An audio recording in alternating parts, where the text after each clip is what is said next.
The world does not ask for your permission to be turbulent. It presents itself, and it is indifferent. Yet, the question we often ask is, can I handle it? We look at the uncertainty of our future, the complexity of our work, or the weight of a difficult conversation, and we feel a quiet, internal fracture. We feel small. This fracturing is not confidence. It is anxiety. We live in a culture that has mistaken noise for strength. We are told to believe in ourselves, but this advice is often little more than a form of desperate wishing. It is the belief that the world should bend to our desire, rather than a readiness to bend with the world's reality. This is the shallow confidence of a man built of glass. It appears translucent, even strong, but a single, focused impact shatters it. It is reactive. It is temporary. There is another way. It is a form of confidence that is not a scream, but a silence. It is dangerously confident. This does not mean reckless. It does not mean arrogant. It means that your sense of internal stability is so potent that you are dangerous to the chaos that seeks to unground you. Dangerously confident means your belief in your own capacity to navigate reality is absolute. It is the confidence of a sword that has been through the fire. It has been tested. It has been sharpened. It is defined not by how much it wants to win, but by how well it is prepared to engage. This is the confidence we are looking for. Not a belief in a preferred outcome, but a belief in your ability to survive the internal turbulence that a difficult outcome creates. The world can be a chaos, but it cannot compel your mind. The true source of unstoppable self-belief is not a feeling of can-do inspiration. It is a profound knowledge. The knowledge that whatever arises, your inner resources, your reason, your resilience, your discipline are sufficient. If we cannot maintain our internal order when we face challenge, we cannot maintain it at all. The central problem for most men is that their confidence is conditional. It is based on external validation. It requires a quiet environment, a clear path, and a string of guaranteed successes to exist. But true, unstoppable belief is unconditional. It doesn't ask for a path. It is the path. It doesn't require comfort. It finds its meaning in discomfort. This is the psychological precision that we are going to explore. We are not here to build a psychological mask, a thin layer of false bravado to hide our fear. We are here to dismantle the architecture of self-doubt itself. We are going to build an inner architecture of steel. This audiobook is not an inspiration. It is a training manual. It is a guide to developing a mind that cannot be shaken. If you continue, you are not committing to a better mood. You are committing to a better mind. We will learn how to turn your attention inward, to find the unbreakable core that has always been there, waiting to be trained. If you want to know what it feels like to act without fear, not because fear is gone, but because you have made yourself bigger than the fear, then you have found your discipline. Chapter 1. The Architecture of the Inner Fortress. Confidence is often pursued as a feeling, but feelings are the most unstable foundations upon which to build a life. Most men spend their years chasing a specific internal state, a rush of adrenaline, a sense of readiness, or a surge of motivation before they feel capable of acting. They wait for the sun to come out before they begin the journey. But the man who is dangerously confident understands a deeper, more utilitarian truth. Confidence is not something you feel. It is something you build. It is a structure. To understand the architecture of self-belief, we must first recognize the structural flaws in how we currently operate. We have been conditioned to seek external scaffolding. We rely on the approval of our peers, the stability of our bank accounts, or the current trajectory of our careers to tell us who we are and what we are worth. This is not self-belief. This is a loan.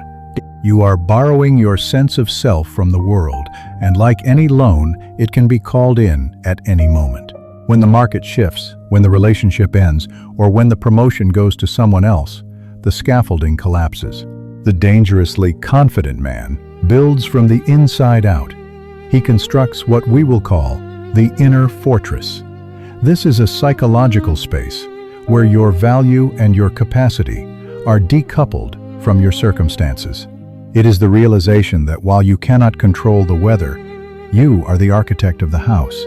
You do not ask the storm to stop. You simply ensure the roof does not leak. This begins with the discipline of perception.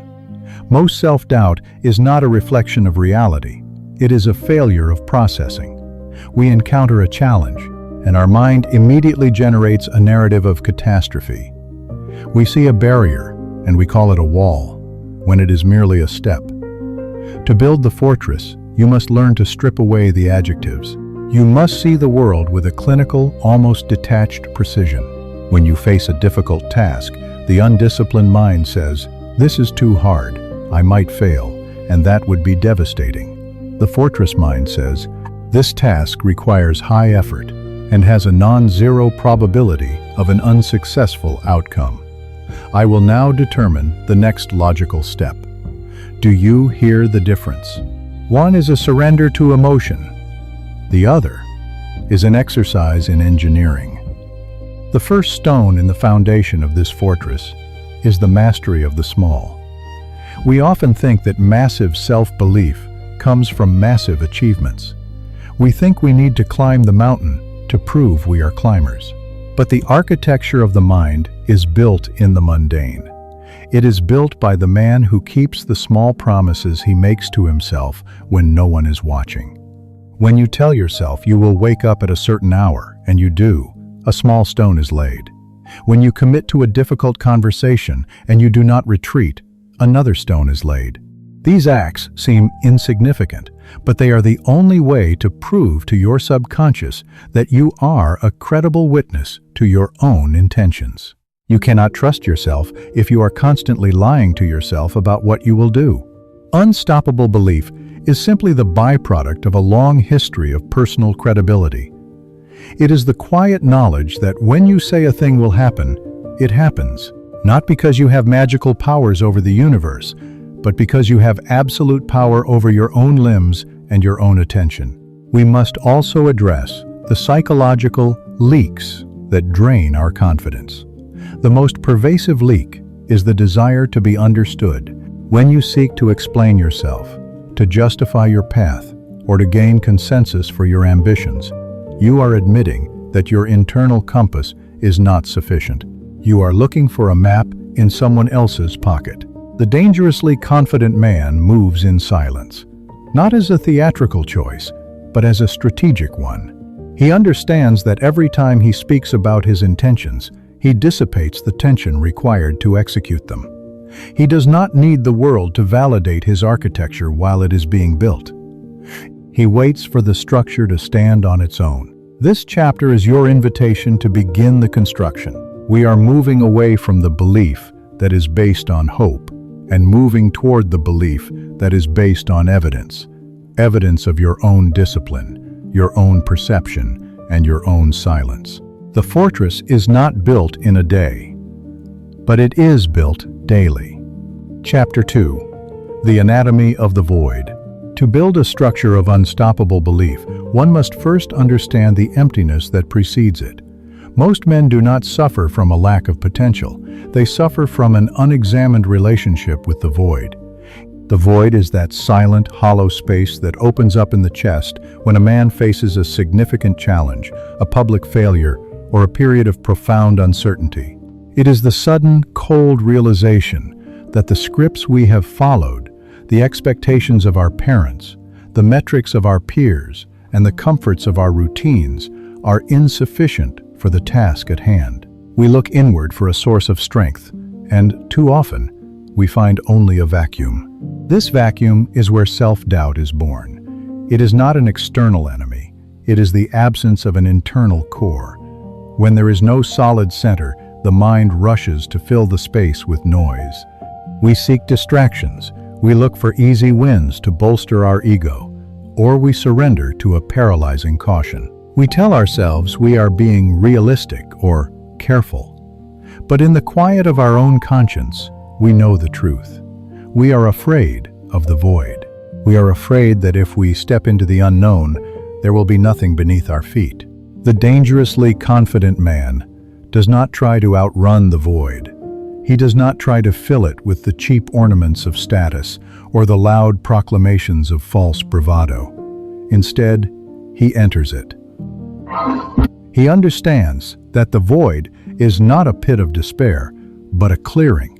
It is the necessary prerequisite for true creation. Before you can build a version of yourself that is unbreakable, you must first acknowledge the fragility of the version you currently inhabit. You must be willing to let the old, conditional self dissolve. This dissolution is a disciplined process. It requires you to look at your fears with a steady, clinical gaze. Most of what we call fear is actually a hallucination of the future. We project our past failures onto an unborn moment and call it preparation. But this is a psychological error. True preparation is the mastery of the present internal state. It is the ability to stand in the center of uncertainty and remain functionally intact. It is the realization that the worst-case scenario is almost always survivable, and that the only thing truly at stake is your own perception of your dignity. When you strip away the hallucinations, you are left with the facts of the situation. The facts are rarely as frightening as the fiction. If you lose your job, the fact is that you have a set of skills and a specific amount of time to deploy them. If a relationship fails, the fact is that your social configuration has changed. The danger in these situations is almost entirely a product of the narrative you wrap around them. The dangerously confident man is a master of the factual. He refuses to participate in the drama of his own mind. He treats his thoughts as data points, not as dictates. This requires a profound shift in how you view your own identity. If your identity is tied to your roles as a provider, a professional, or a partner, then you are inherently fragile. You are a hostage to the circumstances that allow those roles to exist. Unstoppable belief requires an identity that is tied to your process, not your position. You must become the man who is capable of becoming. You must identify with the ability to learn, the ability to endure, and the ability to pivot. When your confidence is rooted in your capacity for transformation, the void loses its power. It is no longer a threat. It is your laboratory. In this space, we must also confront the concept of social gravity. Every man is surrounded by a field of expectations from others that seeks to keep him in his current orbit.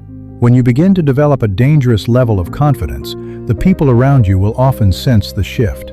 They may not celebrate it. They may attempt to pull you back into the shared reality of mediocrity, using subtle shaming, realistic advice, or outright opposition. They do this not because they are evil, but because your growth highlights their stagnation.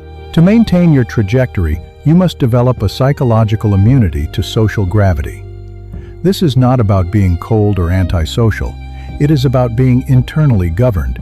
You must reach a point where the opinions of others are viewed as external weather patterns, occasionally interesting, sometimes useful for navigation, but never the cause of your direction. You do not argue with the wind. You simply adjust your sails. The man who needs consensus to act is a man who can never be truly confident. He is a committee, not a commander. The anatomy of the void teaches us that the only thing we truly possess is our power of assent.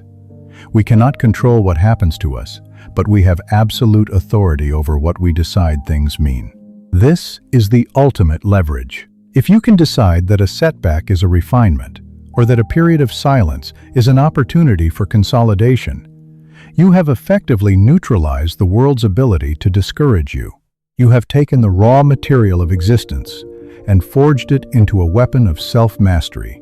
As we conclude this chapter, reflect on the areas of your life where you are currently avoiding the void. Where are you seeking comfort instead of clarity? Where are you choosing the safety of a known misery over the risk of an unknown mastery? The architecture of the fortress requires a clear sight. You must be willing to clear the ground. You must be willing to stand in the emptiness, unblinking and unafraid, and realize that the only thing that can fill that space is the person you choose to become. The void is not the end of your story. It is the first page of the new one. Chapter 3. The Sovereignty of Choice. The bridge between internal belief and external reality is built upon the foundation of personal sovereignty. Most men believe they are the masters of their lives, yet they exist in a state of perpetual reaction. They react to the morning headlines, they react to the moods of their superiors, and they react to the fleeting impulses of their own biology. This is not sovereignty. It is a sophisticated form of servitude. To be dangerously confident, you must reclaim the territory of your own will. You must move from being a passenger in your own mind to becoming the governing authority. True sovereignty begins with the recognition of the gap. This is the psychological space between a stimulus and your response. In that gap lies your entire potential for greatness. The undisciplined man allows the stimulus to dictate the response. He feels an insult, and he immediately flares into anger. He feels a moment of fatigue, and he immediately abandons his task. He has no gap. He is an automated system, a biological machine that can be operated by anyone who knows which buttons to press. The dangerously confident man, however, has expanded that gap into a vast hall of deliberation. When a stimulus occurs, whether it is a financial setback, a social rejection, or an internal surge of anxiety, the sovereign man does not flinch. He steps into the gap and observes the impulse without becoming it. He understands that a feeling is merely a suggestion, not a command. He looks at his own anger, his own fear, or his own laziness with a detached curiosity. He asks, "Is this impulse useful? Does it align with the architecture I am building?" If the answer is no, the impulse is dismissed. It is allowed to pass through the mind like a ghost, leaving no mark on the structure of his resolve. This level of control requires a clinical understanding of your own mental triggers. Every man has specific vulnerabilities, areas where his confidence is thin and his reactivity is high. For some, it is the fear of being seen as incompetent. For others, it is the desperate need to be liked. These are the cracks in your fortress through which external influence enters. Sovereignty requires that you identify these cracks and seal them, not with affirmations, but with the cold light of awareness. You must own your weaknesses so completely that no one can use them against you. When you are honest about your own limitations, you take the power away from the critic. The exercise of sovereignty also demands a radical pruning of your commitments. A man who tries to be everything to everyone ends up being nothing to himself. We are often led to believe that yes is the language of opportunity, but for the man seeking unstoppable self-belief, no is the language of power. Every time you say yes to something that does not serve your primary mission, you are surrendering a piece of your sovereignty. You are allowing the priorities of others to colonize your time and your mental energy. Dangerously confident men are characterized by a selective, high-intensity focus. They do not scatter their attention across 1,000 trivialities. They identify the few things that truly matter: their health, their craft, their inner circle, and their character. And they guard those things with a fierce, quiet intensity. This is not about being selfish. It is about being effective. A light bulb that disperses its energy in all directions can barely illuminate a room, but a laser that concentrates its energy on a single point can cut through steel. You must become the laser. We must also reevaluate our relationship with the concept of fault. Sovereignty means accepting 100% responsibility for your life. Even for things that were not your fault, there is a profound psychological trap in the concept of blame. When you blame your childhood, the economy, or your competition for your current state, you are effectively stating that those things have power over you. You are handing the keys of your fortress to your enemies. Even if you are dealt a bad hand, the responsibility for how you play that hand belongs solely to you. Responsibility is not a burden, it is the ultimate form of leverage. The moment you accept responsibility for a problem, you also gain the power to solve it. This leads us to the discipline of the internal standard. Most men measure themselves against the world. They feel successful if they have more than their neighbor and unsuccessful if they have less. This is a fragile way to live because it keeps your confidence on a tether. The sovereign man operates by an internal standard that is far more demanding than anything the world could impose. He does not compete with others. He competes with his own potential. He knows when he is given a half-hearted effort, even if the world applauds him. He knows when he has acted with cowardice, even if the world calls him tactful. To build this internal standard, you must develop a daily practice of self-audit. This is not a ritual of self-flagellation, but a neutral assessment of performance. At the end of each day, you must look at your actions with the eyes of a disinterested judge. Did you maintain your composure? Did you keep your promises? Did you expand the gap between stimulus and response? This daily audit ensures that your fortress is constantly being inspected and reinforced. It prevents the slow, invisible rot of complacency from taking hold. Finally, the sovereignty of choice requires that you embrace the beauty of the difficult path. There is a specific kind of confidence that can only be earned by doing things that are hard, uncomfortable, and lonely. When you choose the difficult option, the extra mile, the earlier hour, the harder conversation, you are sending a powerful signal to your own subconscious. You are demonstrating that your will is stronger than your desire for comfort. This is the birth of true self-belief. It is the realization that you are no longer a slave to your own convenience. Sovereignty is not a destination.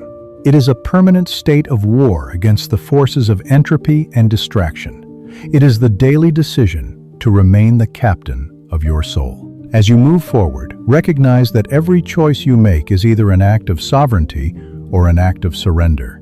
There is no middle ground. The dangerously confident man is the one who has forgotten how to surrender. He has reclaimed his will, and in doing so, he has made himself an immovable object in a world of constant motion. Chapter 4. The discipline of perception. The strength of a fortress is determined not just by the thickness of its walls, but by the clarity of its glass.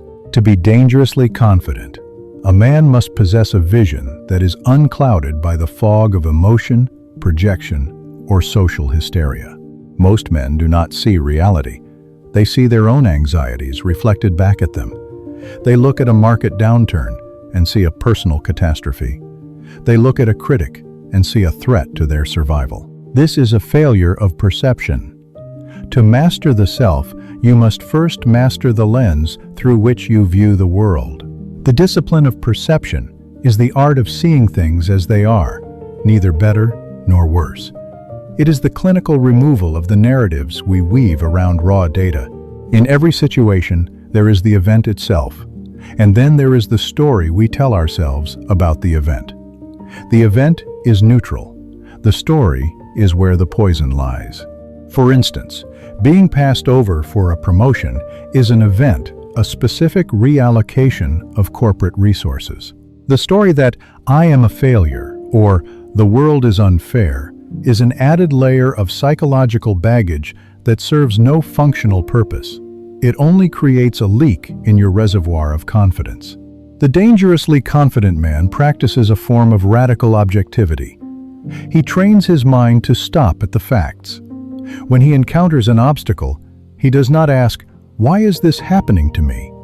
because that question implies he is the center of a cosmic drama.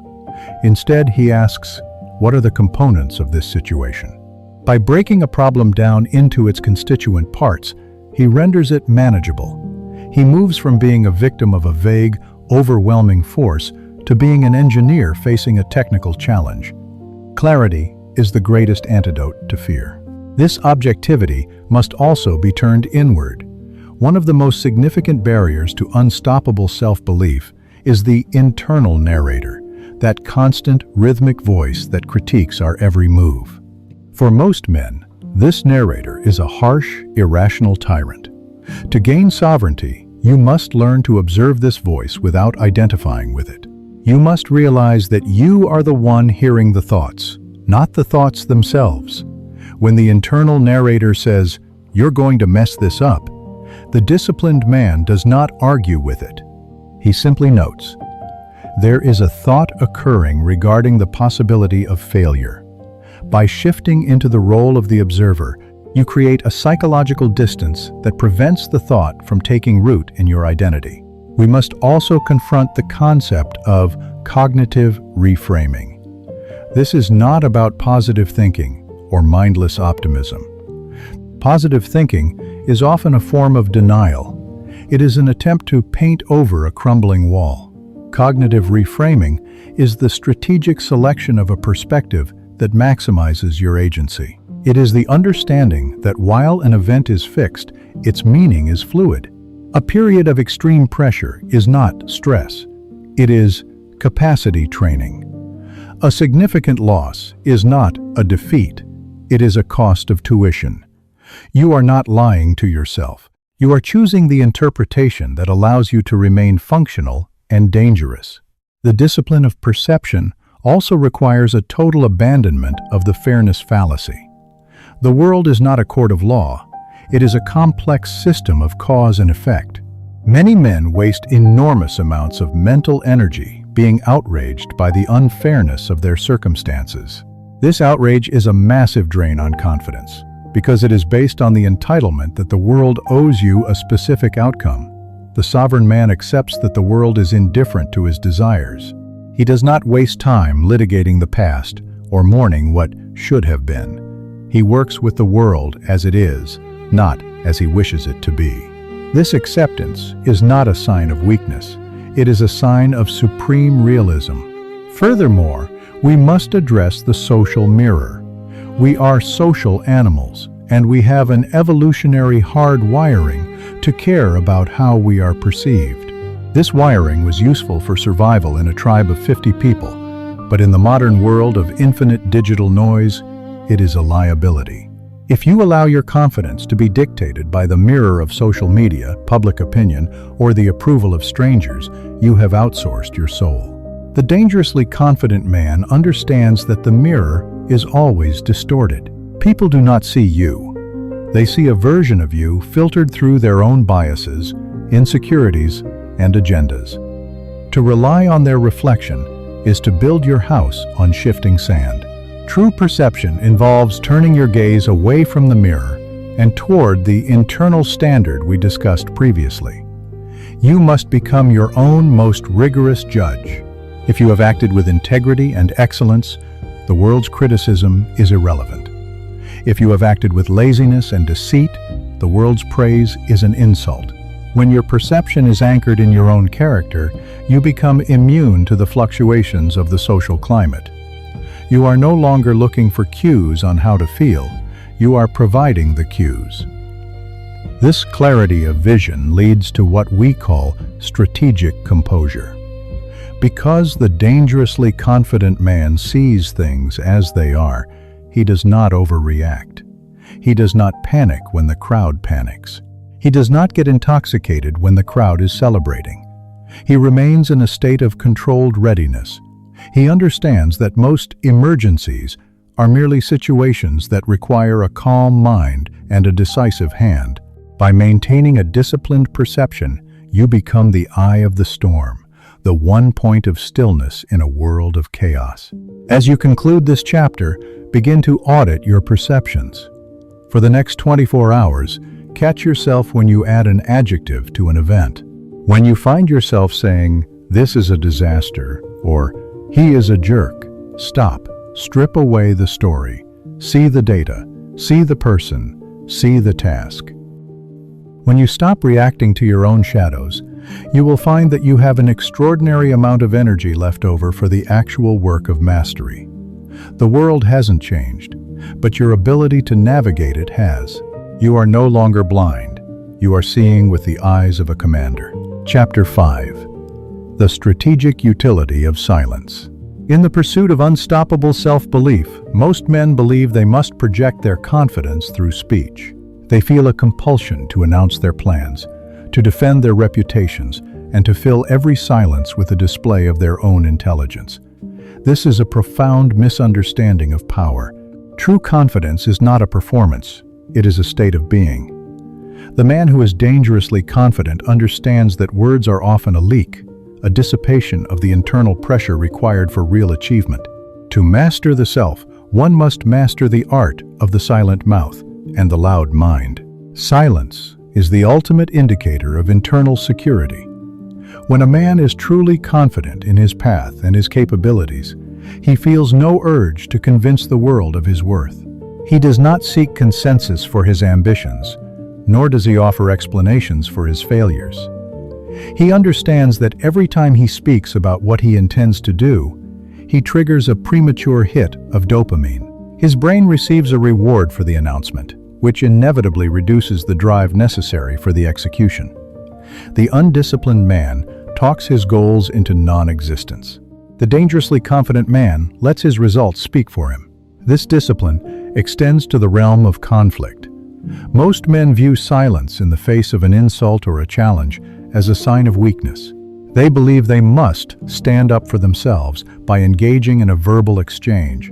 In reality, the man who is easily provoked is the man who is easily controlled. When you react to a critic or a detractor, you are granting them authority over your emotional state.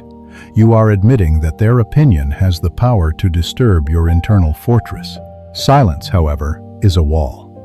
When you refuse to engage, you remain the sovereign of your own attention. You deny the provocateur the one thing they desire, a reaction. In professional and social settings, silence acts as a psychological vacuum. We are conditioned to fear the quiet, and most people will rush to fill it with nervous chatter, concessions, or unintended admissions. The man who can sit comfortably in silence possesses a significant strategic advantage. By speaking less, you allow others to reveal their own insecurities, agendas, and positions.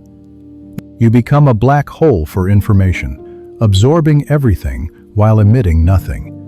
When you finally do choose to speak, your words carry the weight of a deliberate decision rather than a reflexive impulse. There is also a deeper, more philosophical dimension to silence. It is the environment in which true self-reflection occurs. We live in a world of constant digital and social noise, designed to keep us from ever having to face ourselves. This noise is a sanctuary for the insecure, because it prevents them from noticing the emptiness of their own core. The dangerously confident man, however, seeks out the quiet. He understands that his inner voice, the one that provides clarity, direction, and intuition, cannot be heard over the roar of the crowd. He uses silence to calibrate his internal compass, ensuring that his actions are aligned with his own standard rather than the world's expectations. We must also address the explanation trap. This is the habit of justifying your choices to those who have no stake in them. When you explain your lifestyle, your diet, your work ethic, or your goals to people who don't understand them, you are inadvertently seeking their permission. You are asking, "Is this okay?" The dangerously confident man does not ask if it is okay. He does what is necessary, and he allows the results to serve as the only explanation required. If you are doing the work, you don't need to talk about the work. If you aren't doing the work, talking about it is merely a form of lying. Silence also builds a specific kind of social mystery that is inherently authoritative. A man who says everything he thinks is predictable. A man who is predictable is easily categorized and dismissed. But a man who is measured, who listens more than he speaks, and who keeps his own counsel, is an enigma. People do not know the limits of your knowledge or the extent of your plans. This creates a natural boundary of respect. It forces others to approach you with more care and deliberation. You become an unmoved mover, a point of stability that others must rotate around. To cultivate this strategic silence, you must begin by auditing your conversations. For the next week, practice being the person who speaks the least in every room. Observe the urge to chime in, to correct someone, or to share your own story, and then choose not to. Notice the tension that builds when you hold back your words, and realize that this tension is actually a form of stored energy. This is the energy of self-control. Each time you bite your tongue, you are reinforcing the walls of your fortress.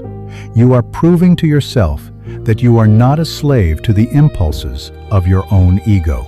Furthermore, learn to embrace the silence of action. This means moving toward your goals with a cold, quiet efficiency. Don't post about the gym.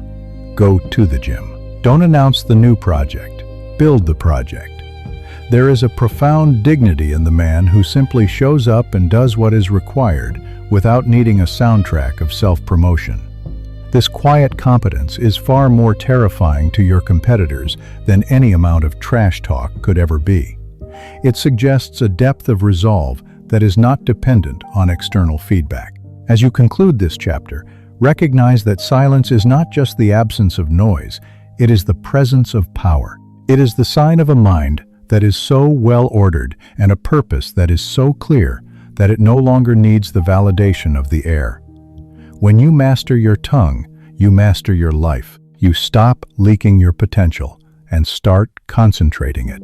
The world will try to pull words out of you. It will try to make you explain yourself, defend yourself, and reveal yourself. Stay silent. Let them wonder. Your results will deliver the message when the time is right. Chapter 6.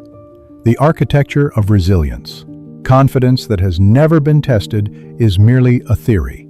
To possess a belief in oneself that is truly unstoppable, a man must understand that resilience is not a passive trait, but a structural achievement.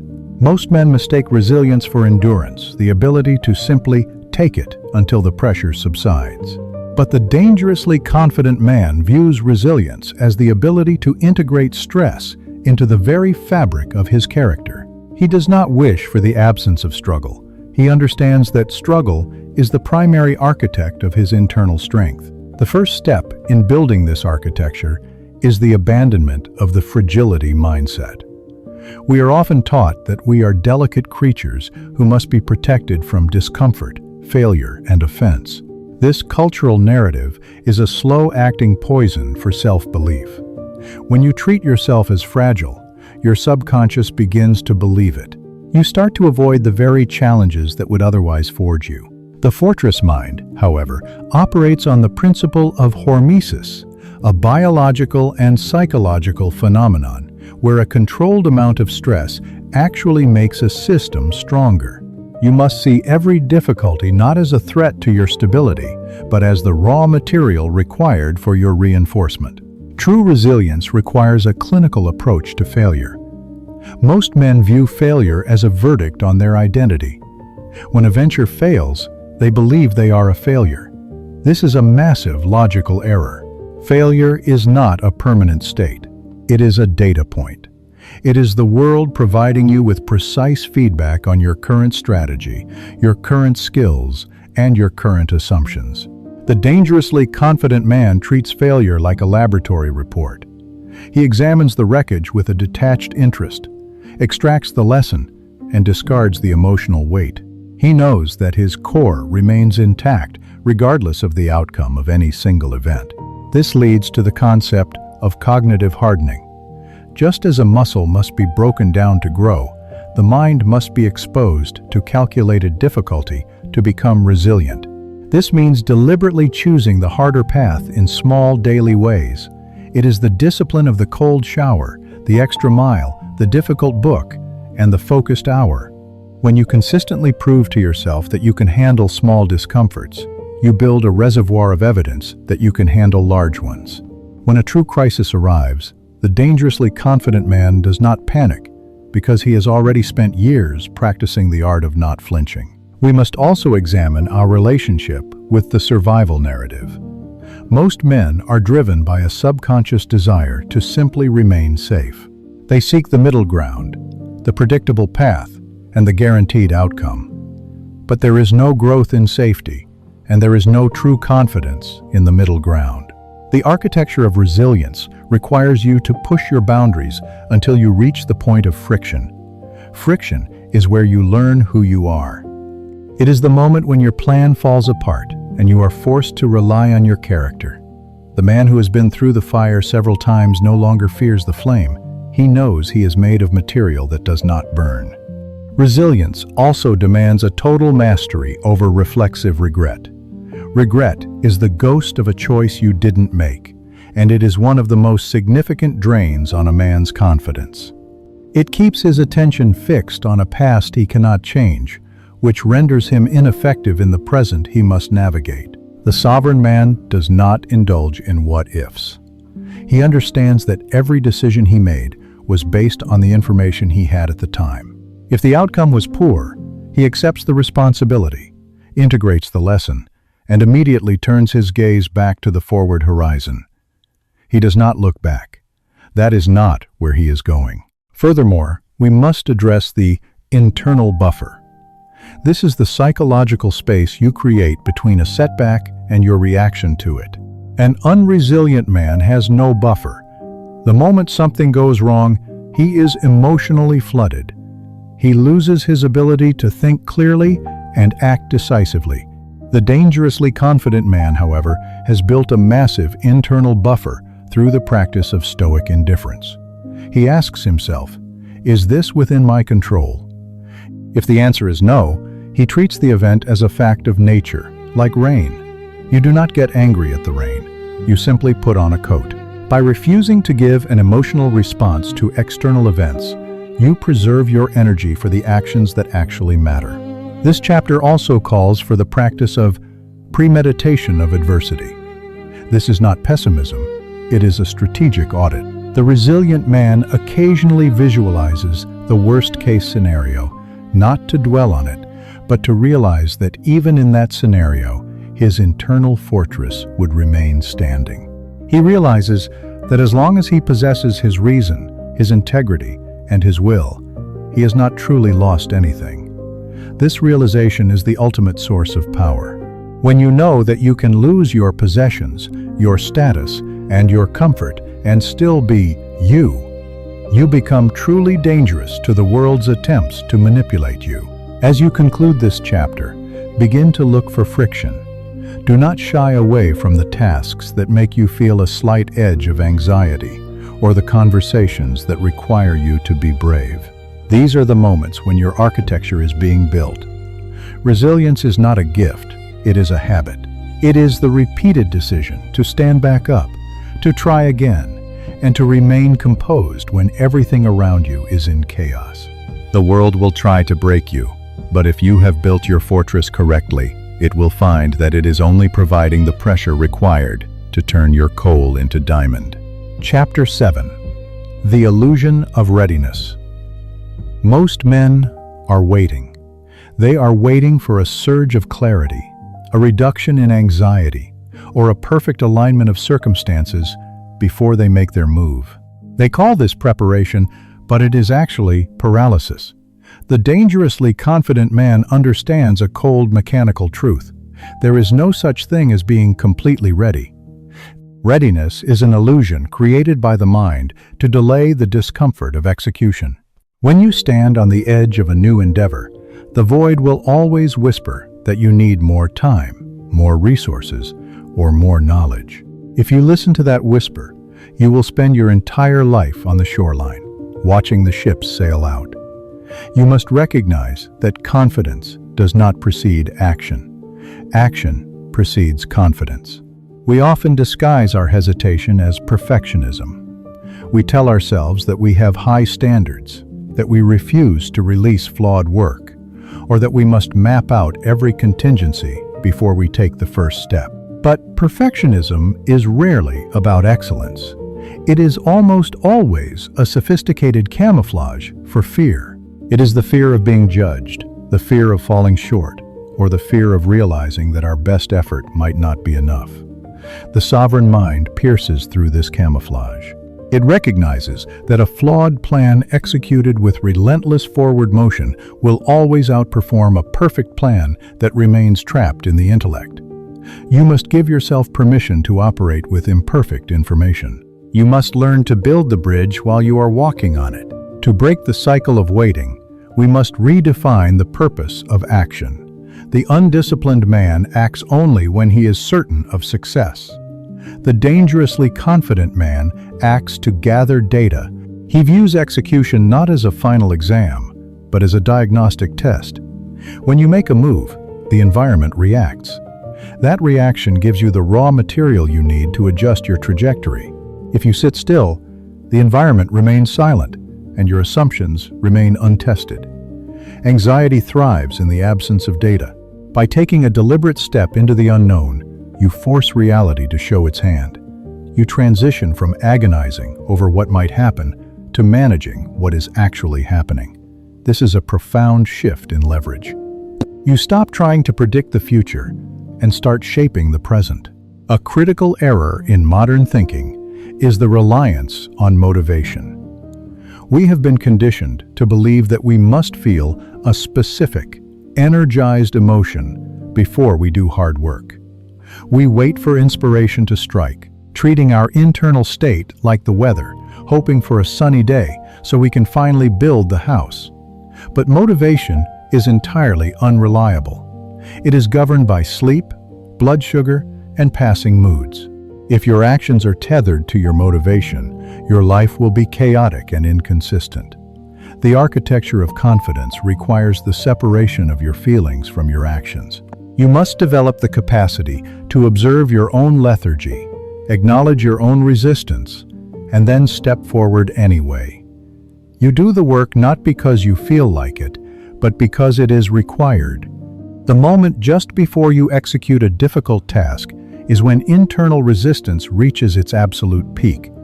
Your mind will present a dozen logical reasons why you should delay. You will feel a physical tightness in your chest, a biological warning to retreat to safety.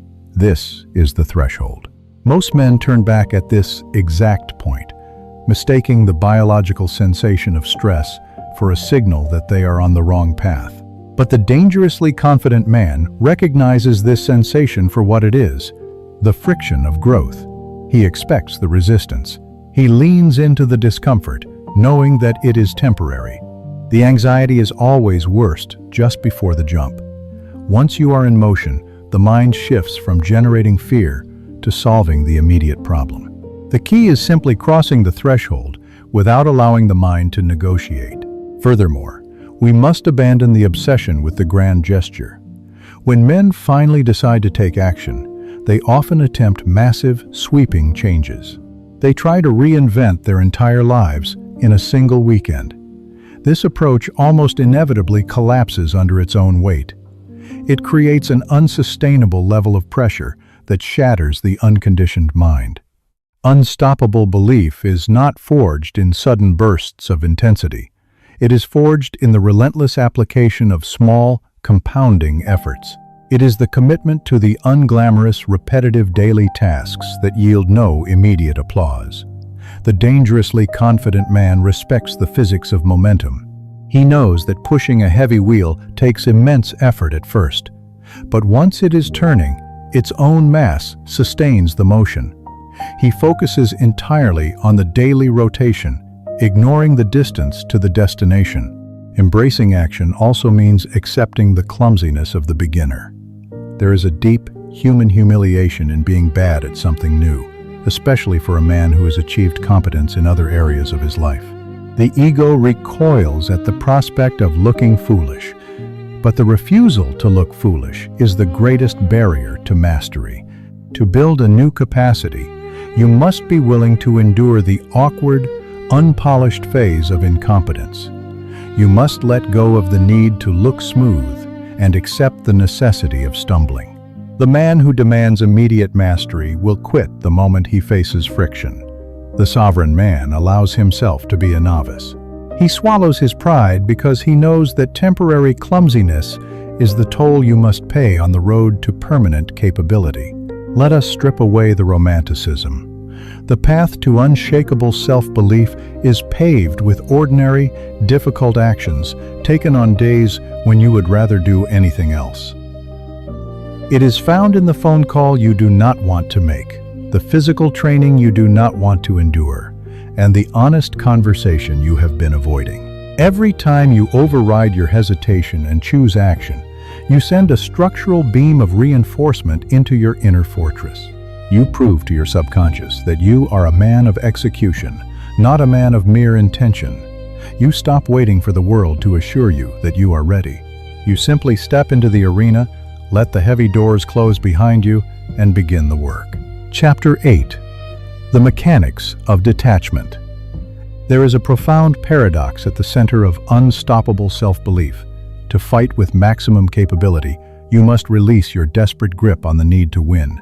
This sounds contradictory to the modern ear, which has been trained to obsess over goals, targets, and visible victories. We are taught to fixate on the finish line, believing that the intensity of our desire will somehow pull the outcome toward us. But the dangerously confident man operates on a completely different psychological framework. He understands that an obsession with the outcome is actually a form of bondage. It ties your internal stability to events that are ultimately outside of your control. True power is found in the mechanics of detachment. Detachment is not apathy. It is not a lack of caring or a surrender to mediocrity. Apathy is the defense mechanism of the coward who refuses to try because he is afraid to fail. Strategic detachment, however, is the weapon of the master. It is the ability to care deeply, to train relentlessly, to execute with absolute precision, and yet remain psychologically untethered from the immediate result. You focus the entirety of your will on the action itself, but you offer the outcome to the probabilities of the world. To understand this, we must examine the transactional relationship most men have with reality. The unconditioned mind operates like a simple machine. I put in the effort, therefore reality owes me a specific reward. When the effort is expended, but the reward is withheld, when the promotion goes to another, when the market crashes, when the dedicated effort falls flat, the transactional mind fractures. It feels betrayed. It spirals into resentment or self-pity, draining the very energy required to try again. This is a fragile architecture. If your confidence is dependent on reality fulfilling its end of a contract that you alone drafted, you will be broken repeatedly. The sovereign man breaks this contract. He separates his execution from the world's reaction. He understands that he controls his preparation, his focus, his ethics, and his endurance. He does not control the economy, the biases of other people, or the sheer randomness of chance. Therefore, he places his entire sense of worth in the former, and none in the latter. If he prepares perfectly and executes flawlessly, he considers the day a victory, regardless of whether the world hands him a trophy or a rejection letter. His internal standard has been met. The external standard is simply noise. This mechanical detachment provides an incredible competitive advantage. The man who desperately needs to win is tense. His vision narrows. He becomes rigid in his strategies and highly reactive to setbacks. His fear of losing degrades his performance in real time. The detached man, conversely, is loose, adaptable, and calm. Because his ego is not resting on the outcome, he can see the landscape objectively. He can pivot without the friction of wounded pride. He is playing the game to master the game, not to prove his right to exist. This makes him extraordinarily dangerous to an opponent who is blinded by a desperate need for validation. We must also use detachment to dissect the illusion of arrogance. Arrogance is frequently mistaken for dangerous confidence, but they are psychological opposites. Arrogance is loud, defensive, and rigid. It requires constant external submission to sustain itself. The arrogant man cannot bear to be wrong, because being wrong shatters the delicate fiction of his superiority. He will argue against undeniable facts to protect his ego. The dangerously confident man possesses a quiet humility. He is detached enough from his own ego to admit a miscalculation instantly. He views being wrong not as a personal defeat, but as a necessary data update. He discards a flawed belief as easily as he discards a broken tool. This level of psychological flexibility is what allows the fortress to remain standing during an intellectual or physical siege. When you do not tie your identity to being right, you become capable of learning at an accelerated pace. You absorb feedback without the defensive filter. You listen to your critics, not to argue with them, but to mine their words for any tactical advantage they might accidentally provide. You become a void that swallows information and converts it into capability. Detachment also governs how a man handles success. We often prepare extensively for failure, but we rarely prepare for the psychological hazards of victory. For the undisciplined mind, success is an intoxicant. It triggers massive spikes of dopamine that convince the individual he is invincible. He lowers his guard, abandons the foundational habits that built his success, and assumes his current status is permanent. He becomes attached to the applause. But applause is the most transient sound in the world. The sovereign man treats a massive success with the same clinical, detached observation as a massive failure. He acknowledges the result, extracts the lessons regarding what strategies worked, and then deliberately returns to his baseline. Returning to the baseline is a crucial discipline. It is the conscious act of resetting your mental state to neutral. You do not allow the highs to make you manic, and you do not allow the lows to make you depressive. You maintain a steady, regulated, internal heartbeat. This requires you to actively prune your attachments every single day. You must look at your wealth, your status, your relationships, and your physical form, and quietly remind yourself that all of these are temporary conditions. They are tools you are currently holding, not the essence of who you are. This daily practice of mental stripping ensures that you never become a hostage to your own lifestyle. If you are deeply attached to luxury, the threat of poverty can be used to control you. If you are deeply attached to public approval, the threat of a damaged reputation will dictate your choices. But if you have practiced detachment, if you know in your bones that you can survive the loss of these external markers and still remain whole, you strip the world of its leverage over you. You become impossible to manipulate. To apply this in your daily life, you must begin to evaluate your days purely on the metric of execution. At the end of the evening, do not ask yourself, "What did I gain today?" Ask yourself, "Did I operate at my highest capacity? Did I maintain my composure? Did I do the work that was required of me?" If the answer is yes, you sleep with the peace of a master. The outcomes will resolve themselves over a long enough timeline. Your only responsibility is the relentless, detached application of excellence in the present moment. As we close this chapter, recognize the freedom that detachment brings. It is the freedom from the tyrant of expectation. When you stop demanding that the world reward you on your preferred schedule, you stop being disappointed. You trade the exhausting roller coaster of hope and despair for the quiet, unshakable power of duty. You show up, you execute with lethal precision, and you let the chips fall exactly where they may.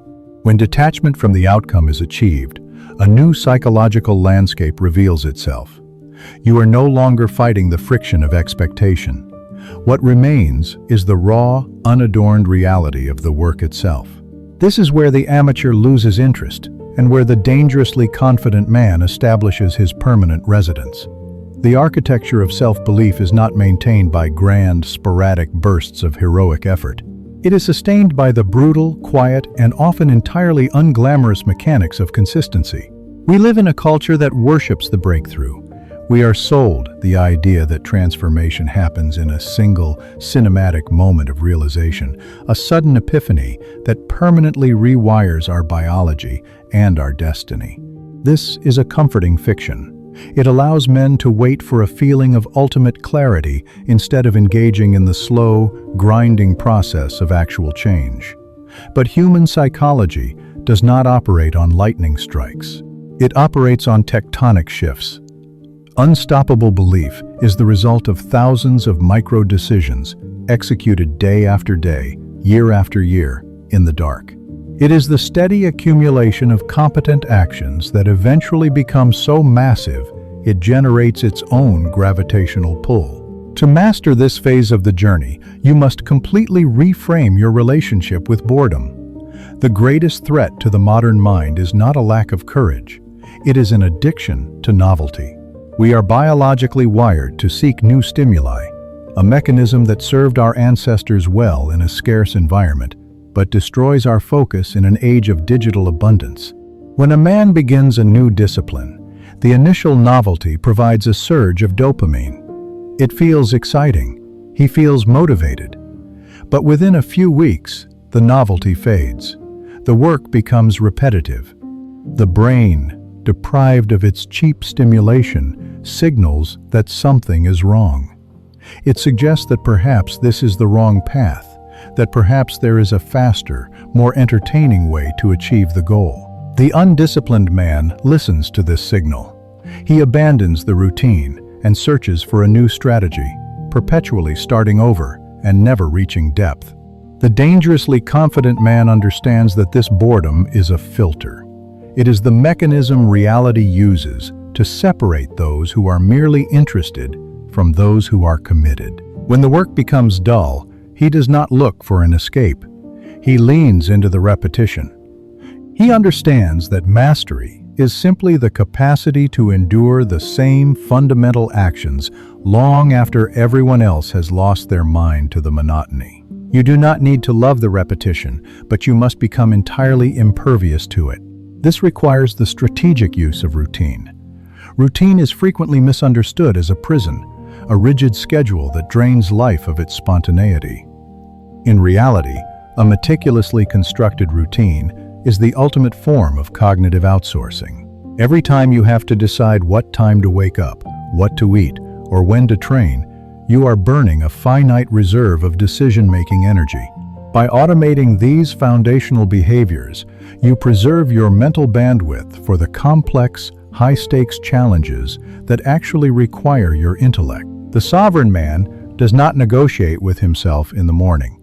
The schedule is set. The body merely complies. This removes the emotional friction from daily execution. As you enforce this consistency, a profound psychological shift occurs. You begin to accumulate a track record of undeniable competence. This is not the brittle confidence of someone pumping themselves up in a mirror. It is the heavy, quiet certainty of a man who knows exactly what he is capable of because he has done it consistently for a decade. You begin to trust yourself on a biological level. When a crisis hits, you do not wonder if you have the discipline to handle it. Your entire life is an unbroken chain of evidence proving that you do. However, this level of consistency introduces a new dynamic, the burden of competence. As you become more regulated, more reliable, and more dangerously confident, the environment around you will adapt to your strength. People will begin to lean on you. The chaotic individuals in your life will consciously or subconsciously seek out your stability. You will be expected to absorb the shockwaves of their poor decisions. You will be asked to carry a heavier load simply because your shoulders have grown broad enough to bear it. Many men resent this burden. They feel it is unfair that their discipline rewards them with more responsibility. But the sovereign mind views this differently. You do not build a fortress to keep it empty. You build it to withstand the siege. The burden of competence is the natural consequence of becoming a capable man in a fragile world. You must accept this weight without complaint. It is the price of admission to the top tier of human performance. You are no longer a passenger looking for someone to drive. You are the operator. This brings us to the concept of pacing. Consistency is not about operating at maximum intensity at all times. That is a recipe for biological burnout and psychological collapse. True consistency is the mastery of the sustainable tempo. It is knowing when to push your limits and when to actively recover. The man who sprints every day will eventually tear a muscle. The man who walks with a heavy pack every day will cross the continent. You must become a student of your own physical and mental rhythms. You must learn to recognize the difference between the discomfort of growth which you lean into, and the pain of injury, which requires strategic rest. We must also dismantle the illusion of the finish line. The transactional mind wants to know when the work will finally be over. It wants a date on the calendar when the discipline is no longer required, when it can finally relax and enjoy the spoils of victory. The dangerously confident man harbors no such illusions. He knows that the work is never finished. The fortress requires constant maintenance. The moment you stop reinforcing the walls, entropy begins to tear them down. This is not a depressing reality, it is a liberating one. When you accept that the discipline is permanent, you stop rushing. You stop looking for shortcuts. You settle into the rhythm of a lifelong practice. To solidify this, observe the masters in any field. Watch the artisan who has crafted the same object for 40 years, or the athlete in the twilight of his career. You will not see frantic energy or desperate ambition. You will see a calm, rhythmic, almost surgical application of skill. They are no longer fighting themselves. They have surrendered to the demands of their craft. This is the state you must cultivate. It is a quiet existence, stripped of unnecessary drama. As you move forward, examine your relationship with the mundane. Where are you seeking entertainment when you should be seeking execution? Where are you allowing the desire for novelty to pull you off the path of mastery? The truth is that a dangerously confident life is, on the surface, often a very boring one. It is early mornings, repetitive tasks, quiet evenings, and strict adherence to a standard that nobody else enforces. But beneath that surface lies a deep, unshakable peace. It is the peace of knowing that while the world spins in chaos, your internal architecture remains perfectly intact. Chapter 10. The Sovereign State. We have reached the culmination of our architecture. Over the preceding chapters, we have dismantled the fragile, conditional ego and laid the foundation for the inner fortress. We have examined the anatomy of the void, refined the discipline of our perception, weaponized our silence, and embraced the brutal mechanics of consistency. Now, we must examine the final phase of this process, the integration of these principles into a permanent state of being. This is the transition from practicing confidence to simply existing as a dangerously confident man.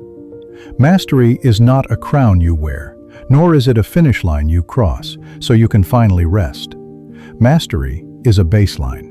It is the quiet, unremarkable reality of a mind that has entirely ceased to negotiate with its own fear. When you reach this stage, the tools we have discussed are no longer deliberate techniques you must consciously recall in times of acute stress. They become your biological reflexes. When an unexpected crisis detonates in your professional or personal life, your heart rate does not wildly accelerate. Your breathing does not become shallow. The undisciplined men around you will inevitably panic, rushing to assign blame, predict catastrophes, and fill the air with anxious noise. You, however, will experience a profound, almost eerie stillness. You will step instinctively into the gap between the stimulus and the response. You will see the event clearly, stripped of all emotional adjectives. You will remain silent while the necessary data reveals itself. This is what it means to be dangerous. You are immune to the contagion of collective panic. You do not absorb the chaos of the world. You force the world to adapt to your order. This state of being requires a radical and permanent shift in your relationship with time. The man who lacks self-belief is perpetually living in a hypothetical future. He is haunted by the ghosts of what might happen, exhausting his mental and biological reserves on battles that do not yet exist. Alternatively, he is anchored in the past, endlessly reliving old defeats and nursing old grievances. Both of these states are a rejection of the only territory where human beings actually have leverage, the present moment. The dangerously confident man pulls all of his cognitive resources into the immediate present. He understands that the future is entirely unknowable. but he also knows that it will eventually arrive merely as another present moment. He trusts that the exact same architecture of reason, detachment, and discipline he is applying to today's problems will be fully available to handle tomorrow's unknowns. He does not need to predict the future because he has prepared the man who will meet it. This profound physical and mental presence alters the gravity of the rooms you walk into.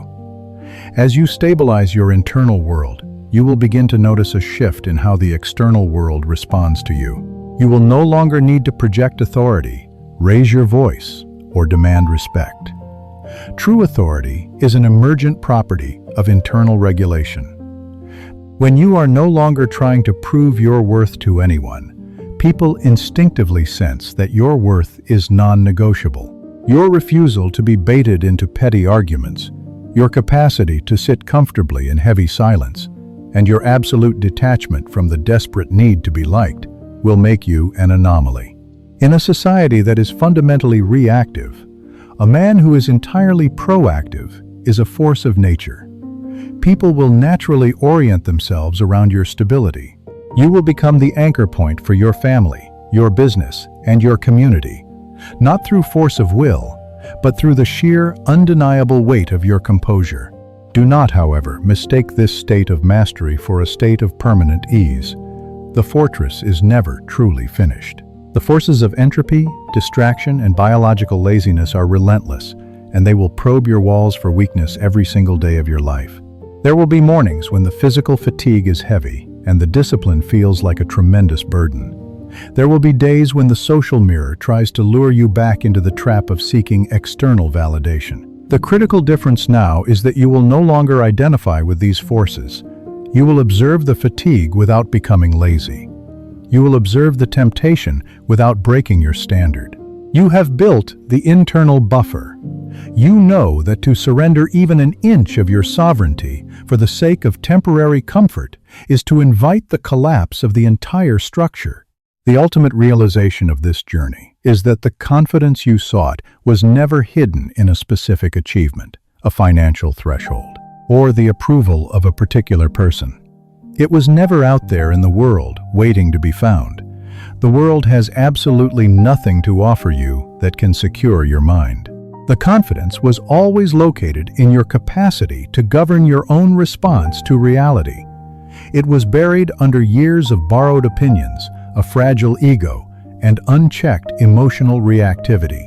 By deliberately stripping away the noise, by refusing to lie to yourself about your own weaknesses, and by consistently choosing the difficult path of self-mastery, you have excavated the bedrock. You have finally met the man who was waiting beneath the anxiety. From this point forward, you must carry the heavy responsibility of this knowledge. You can no longer play the role of the victim because you now know exactly how the mechanism of choice works. You can no longer feign ignorance when you allow your discipline to slip or your standards to drop. You have seen the blueprint. You know precisely what it takes to stand in the center of the void and remain functionally intact. The work now is simply to remain standing. As we conclude this instruction, and you step back into the friction of your daily life, take a slow, deliberate breath. Feel the ground beneath your feet. Acknowledge the weight and the dignity of your own existence. The world will continue to be indifferent, complex, and endlessly demanding. Let it be exactly what it is. You are no longer asking the storm to avoid you. You are the architect of a mind that the storm cannot breach. You are equipped. You are disciplined. You are ready.